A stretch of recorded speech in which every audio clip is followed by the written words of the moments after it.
ইয়া রাব্বাল আলামিন। আল্লাহ, তুমি না কোরআনে বলেছো বান্দা যতই গুনাহ করবে আমার কাছে তাওবা করলে আমি তোমারে মাফ করে দেব।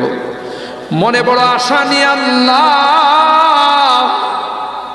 তোমার শাহী দরবারে ভিক্ষুকের মতো হাত বাড়াইলাম।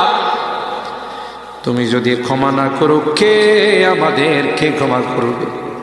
কে আমাদের মাফ করবে? ভিক্ষুকে একজনের কাছে ভিক্ষা না পেলে আরেকজনের কাছে পায়। এক দুয়ার থেকে বিতাড়িত হলে আরেক দুয়ারে যায়। তোমার দরবার থেকে যদি মাহরুম হয়ে যায়, বিতাড়িত হয়ে যায়, কার কাছে যাব? কে আমাদেরকে ক্ষমা করবে? মালিক রে, কাঙ্গালের মতো হাত বাড়াইলাম।